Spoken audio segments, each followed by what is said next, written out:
And they call it a podcast. I mean, out of all the newscasting, I get it. Barbara Walters is a legend. I get that. Okay.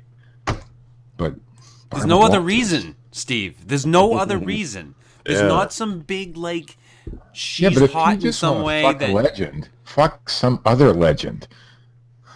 You know, Barbara Walters. Who else is named Barbara Walters and has been interviewing people for fucking years and making them cry, Steve? I have to be a news lady. Fuck Oprah. Jeez. All right, Matt. I wouldn't even fuck Oprah. Matt, I can't believe he just said fuck Oprah. I would pick Oprah over Barbara Walters. Even in her good years, she was ugly. I mean, I just can't fathom it. What about the lovely Miss Carol Channing? Oh, Stephen. No. I think I'd choose Barbara Walters first. If that were my two choices, it's going to be Barbara Walters. There you go. See? I'd like to tell you about a show of epic proportions. I prefer me some magic when I'm trying to get in and out of houses undetected. I prefer me some magic. A show where the boundaries are pushed. I like spam. Is there something wrong with that? No, nothing at all. If you meat with jelly on top of it, go right ahead. I'd like to tell you about that show, but that is not this show. This show is the Fortean Slip, with host Chris York. I have a tendency to go to dark places with my humor. It is what it is. It's not going to change anytime soon. Co-host Steve Alcorn. It was so earth-shaking and mind-blowing that even John Teeter in the future knows about it. And reoccurring, ever-present special guest, Matt Knapp. Yeah, somebody should have put out like a giant bug zapper and just ended that whole Mothman debacle. A show that lacks taste, a filter, and listeners. Are you listening? Are you like hearing the fucking fart? Yeah. Right, not just smelling it, you're hearing Not just smelling. Audible as well. That would be something else. Whoa. But you well, have I do. farts that you can't tell if it was you or not? Well, yeah, because What you are about to hear may be offensive, but we don't really give a fuck.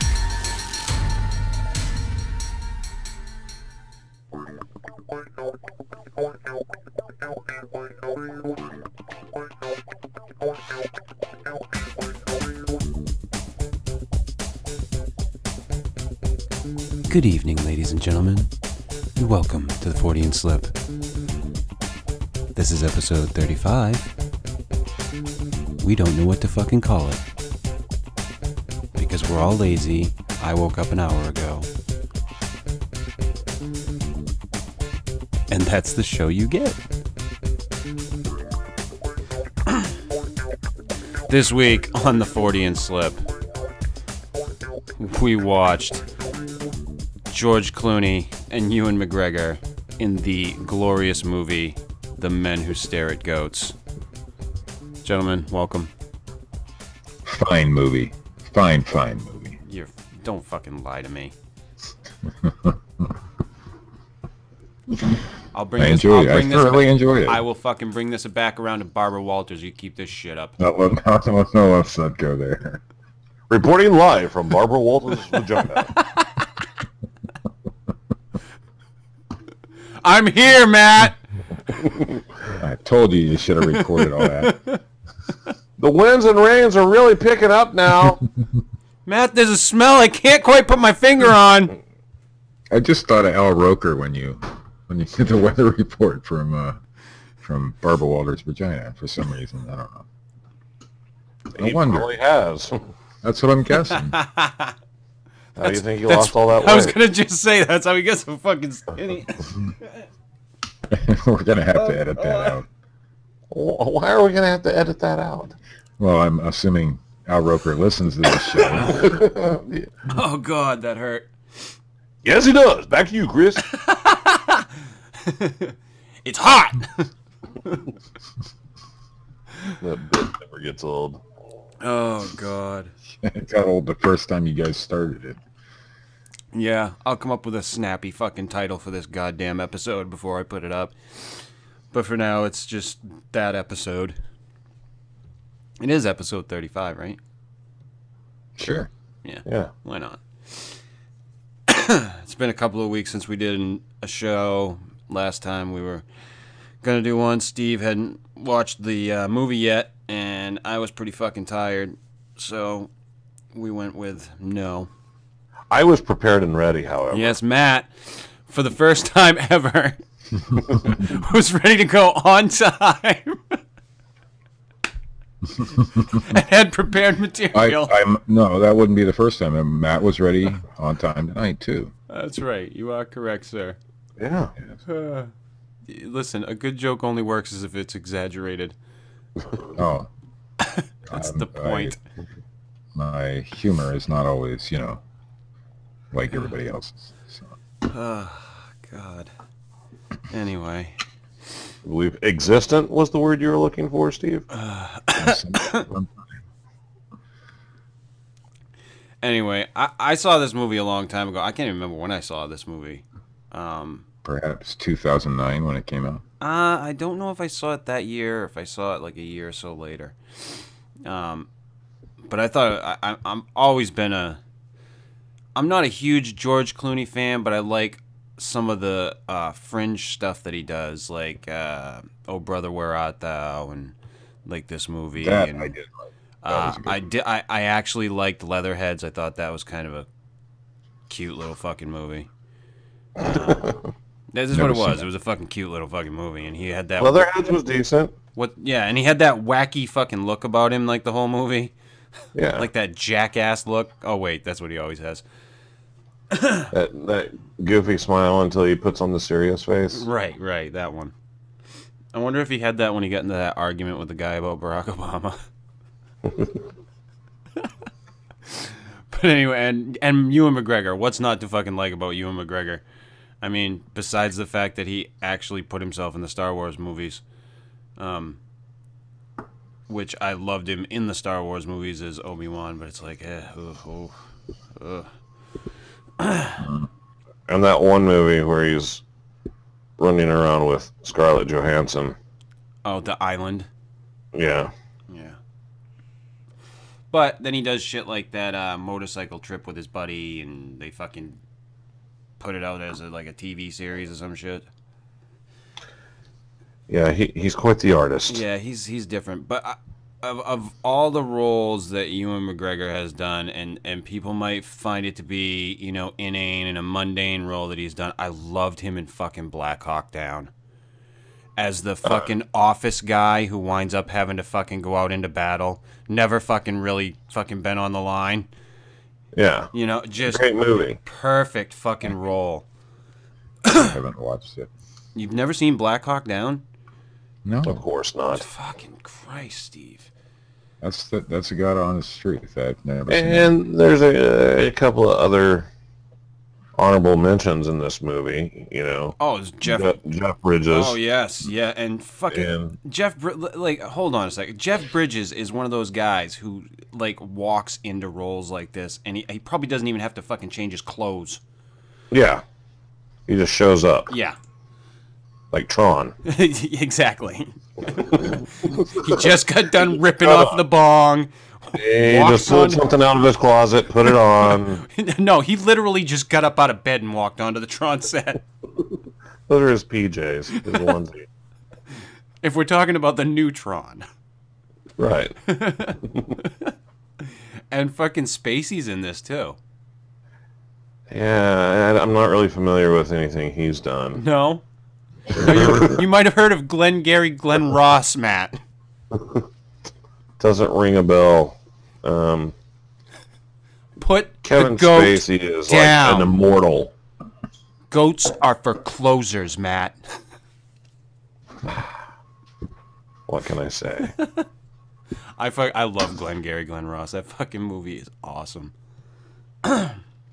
But yeah, and this movie I guess is loosely based on the book of the same name. It is. Yeah. Yeah. Okay. And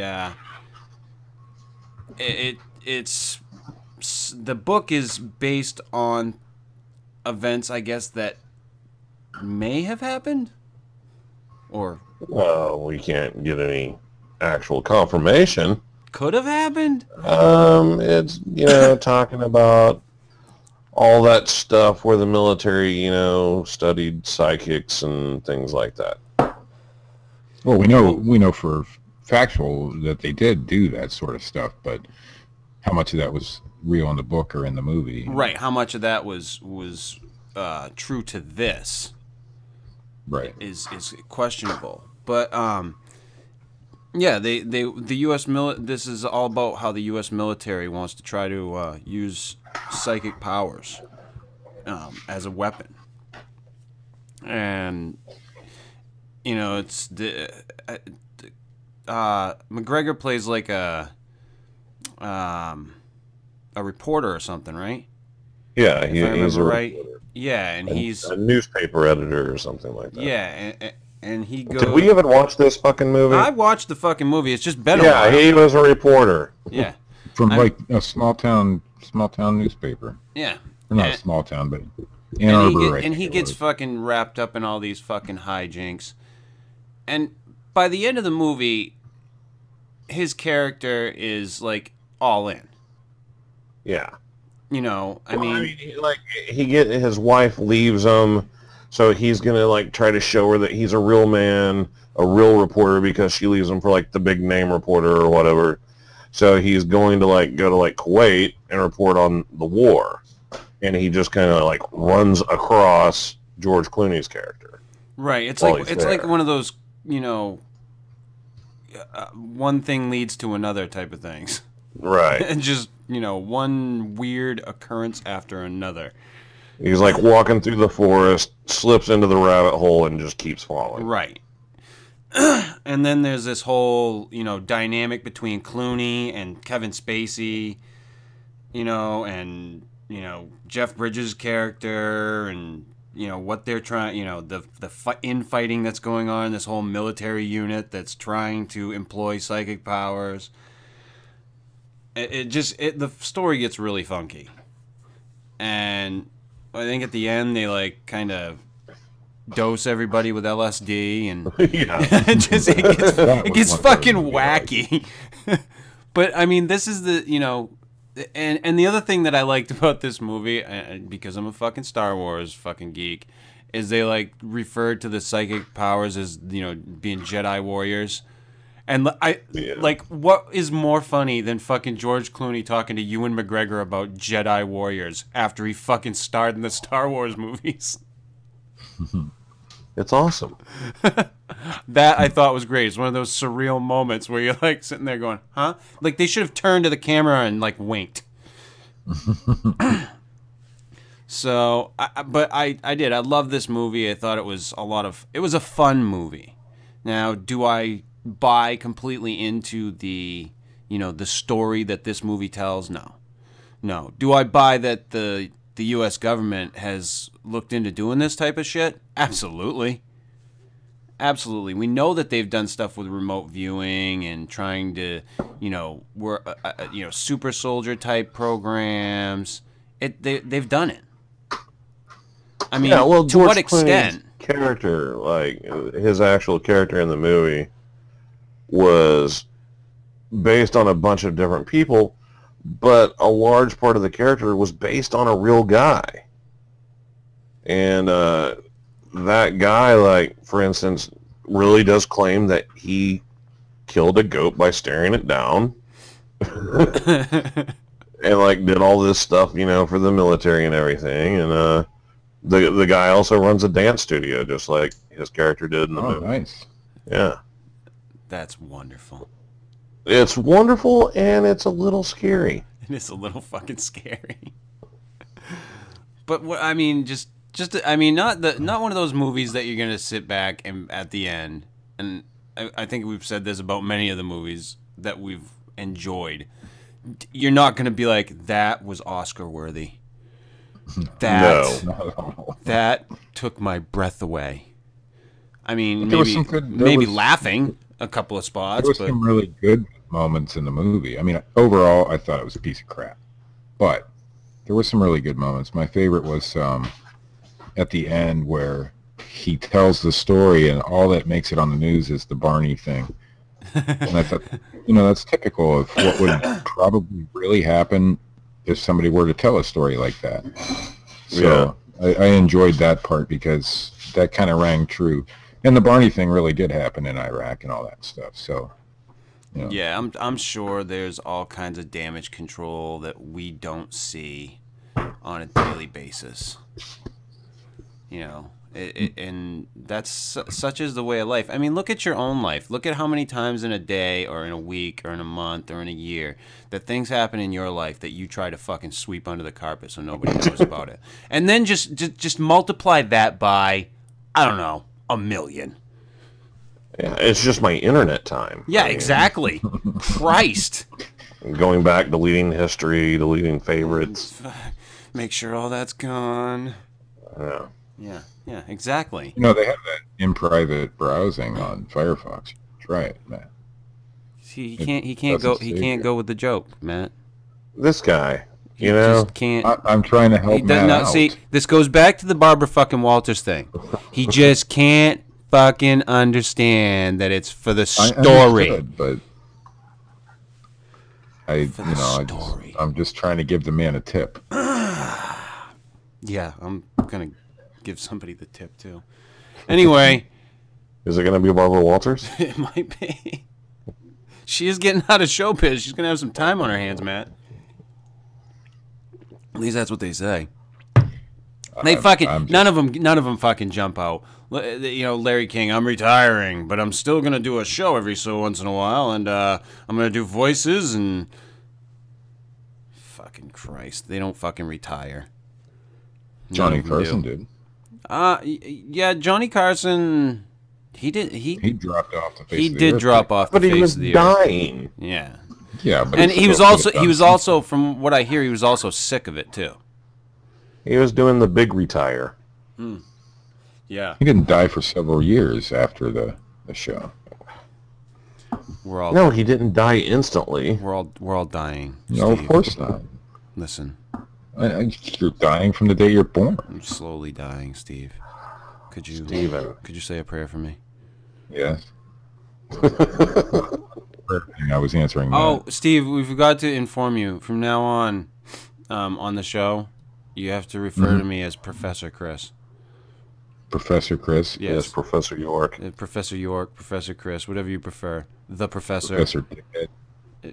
Hey, however you want to do it. As long as it starts with Professor. As long as it starts with Professor, we don't care. All right, I got it. Yeah. And Marianne. Yeah. Am I Gilligan? No. Why would you be Gilligan? Yeah. I don't know. I just feel like I might fit that role. No, Steve, you're one of the people that didn't make it to the island. Am I one of the cannibals? There's a bug in my coffee. You're the guy in the gorilla suit that shows up periodically. So I'm not even like an integral character. They had a lot of shit on that island. They did. Didn't the Globetrotters wind up on the island? Yes, they did. I love that episode. The Mystery Machine washed ashore. Scooby-Doo wound up on the island. How the fuck did that happen? How the fuck did a cartoon... Yeah. Maybe that's the island in Lost.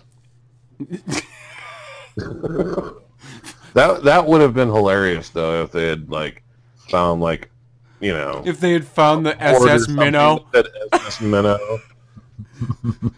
All of a sudden you see two guys all of a sudden you see two guys running out of the woods that look like fucking Gilligan and the Skipper, and then the fucking the invisible monster fucking rips them apart.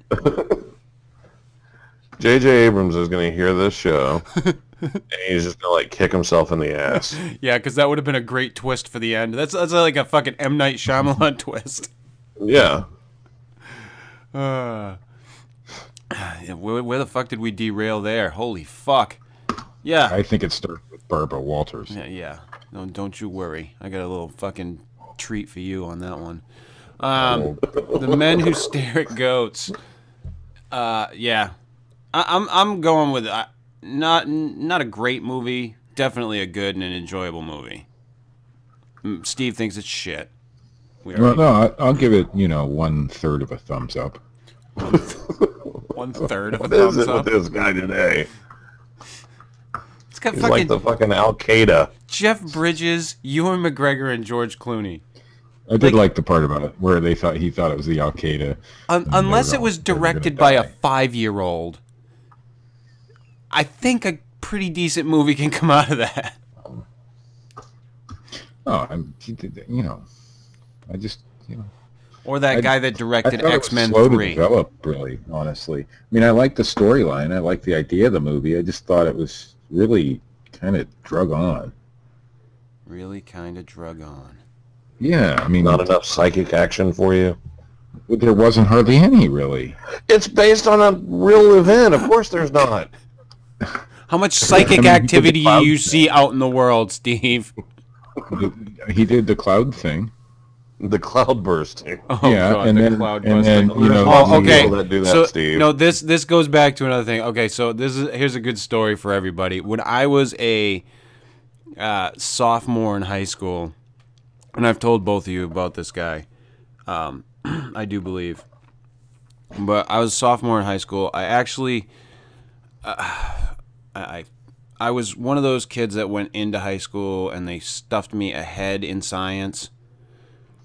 So while all the other You kids... stuffed ahead in science. Just listen to the fucking story. So while all the other kids that went into freshman year were taking earth science, I was taking biology.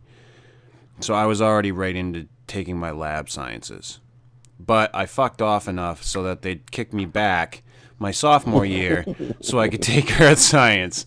So my sophomore year, I'm taking earth science with the freshmen. And I had this teacher, Mr. Og, and he... It already sounds bad. Oh, yeah. He was great, though. And he found a way to get by the school board or, or whatever. He was able to teach in his curriculum orgone energy and cloud busting. And he had a whole slideshow presentation that he had, he did this all on his own and explained, the theories behind it and everything. And the way that, because I asked him once, I said, how did you do that? How did you slip that one past the fucking goalie? And he said, all I did was tell him that I was just presenting another theory. I wasn't saying that it was right. I was just presenting another theory. But he went through this whole thing where he showed us, cloud busting, like with big metal tubes in fucking water and orgone energy, and the guy, I can't remember the name of the guy that had created this fucking box to create orgone energy, but he went through and taught us all this shit. But anyway, neat little story. I had a really cool science teacher, and I think you'll appreciate this. I'll do it really quick. It's a really quick story. I had a really cool science teacher, and he wanted to demonstrate lightning. And we had a really bad lightning storm one day, and he handed me a metal rod and had me Send hang it you out the into the window. field. No, he had me put it out the window.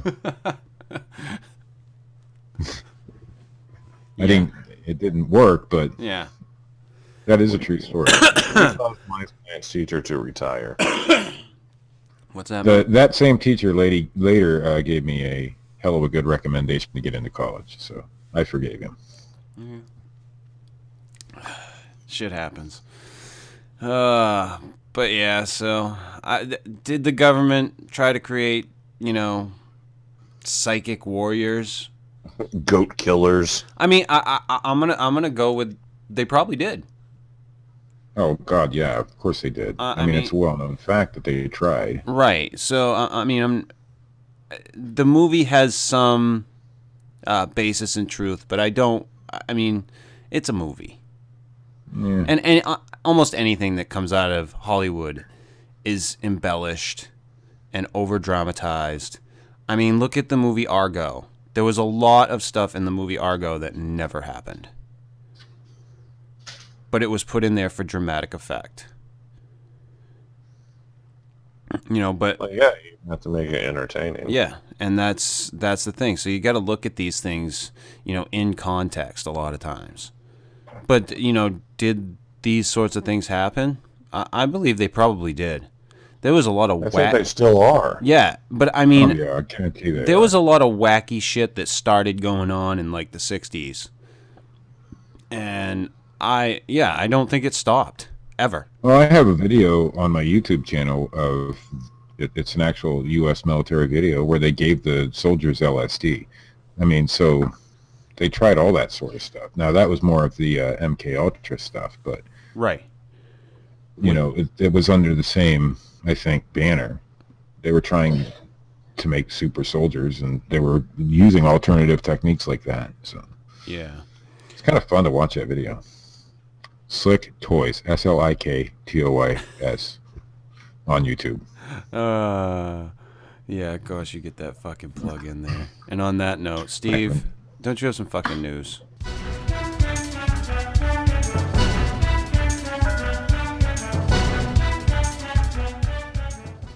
Just because I can, I'm going to start with the Goatman story from WMCA ActionNews5.com. Numerous urban legends tell of Louisville's Goatman. From Louisville, Kentucky, the scene is picturesque underneath an old but very active railroad trestle in the Fisherville area of Louisville, Kentucky. This is the old trestle from northern Suffolk Railway. Explained author and historian David Dominguez. Legends of the paranormal have turned this site into the center of fear and the home of a renowned creature.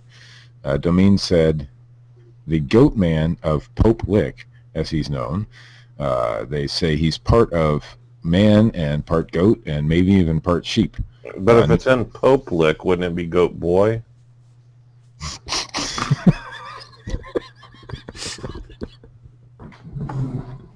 Oh, come on. No, I'm fucking with you on that joke.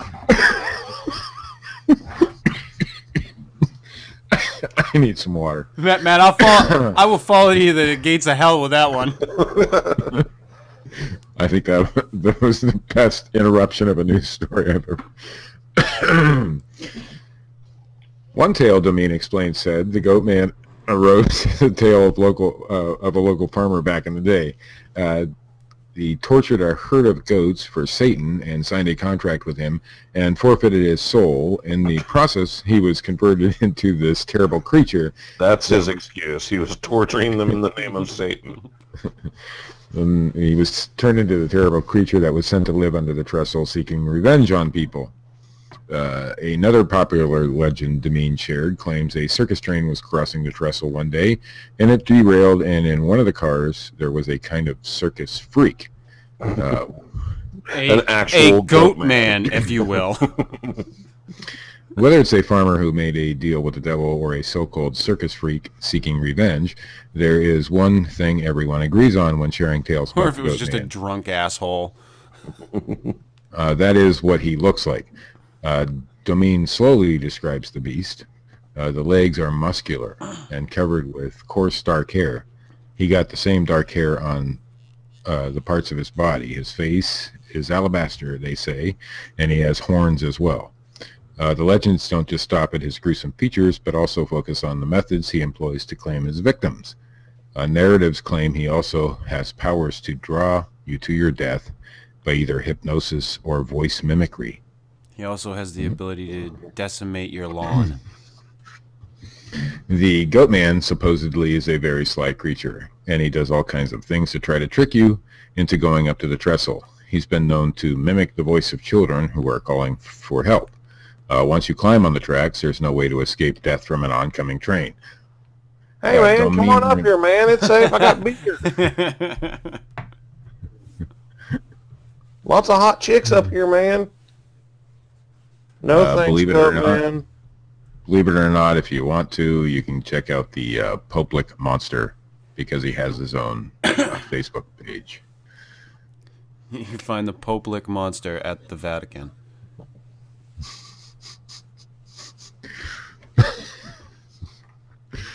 From medievalist.net, a vampire skeleton is apparently discovered in Poland. Archaeologists working in northwestern Poland have unearthed the remains of a man who was buried with a rock jammed into his jaw and a stake driven into his leg. Leave it to the Polish.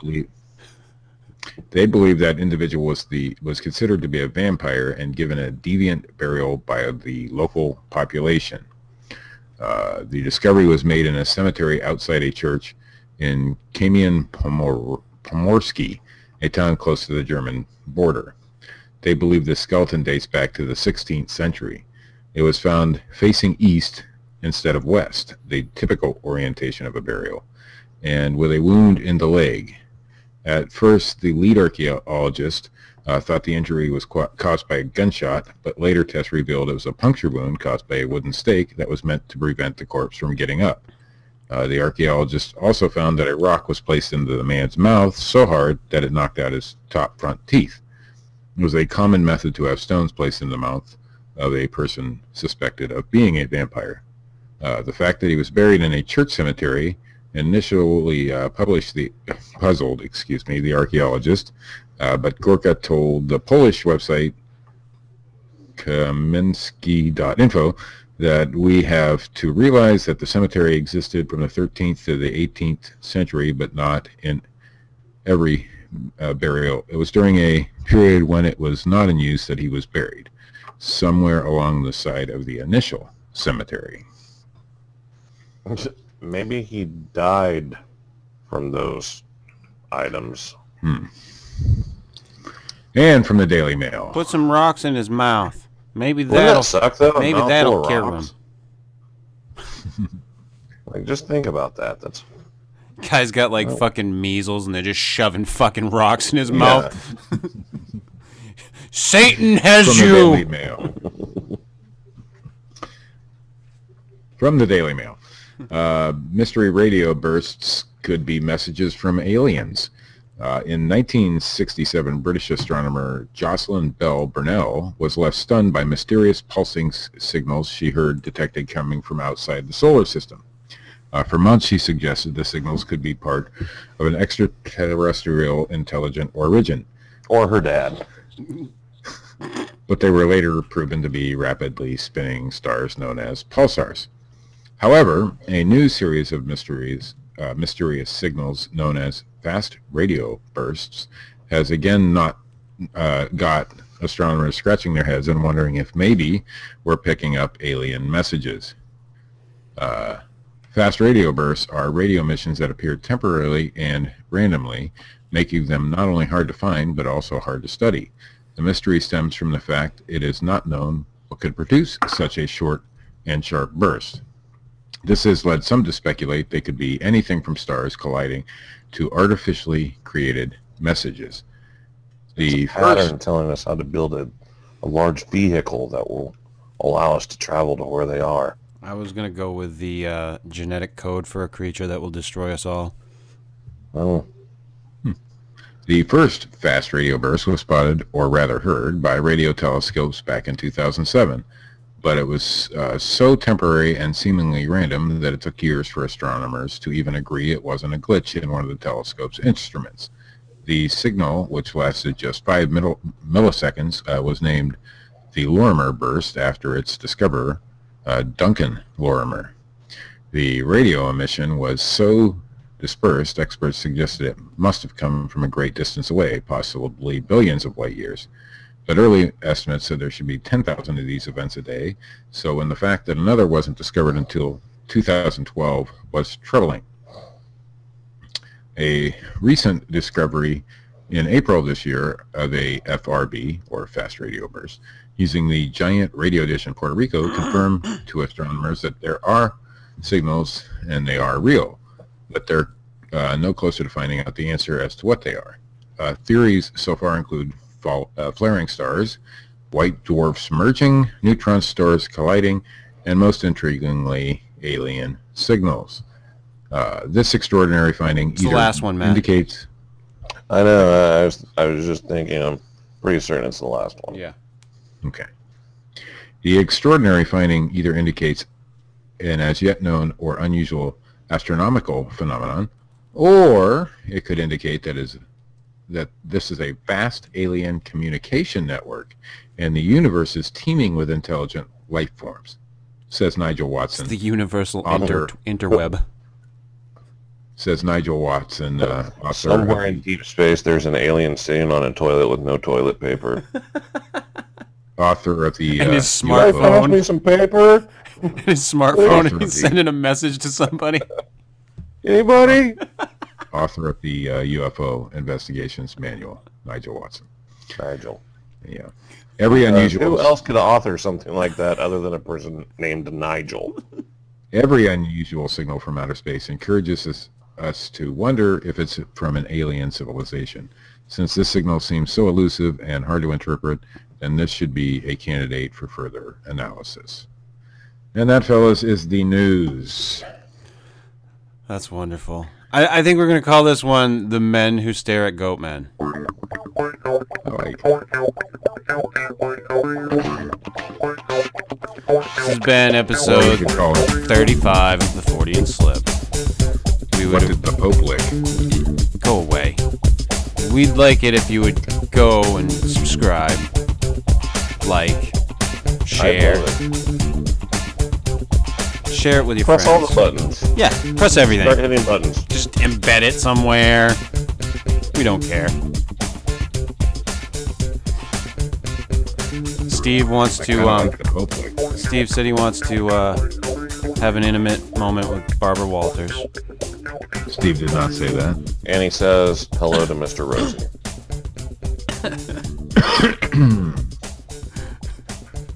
Sometimes I think you guys actually hate me.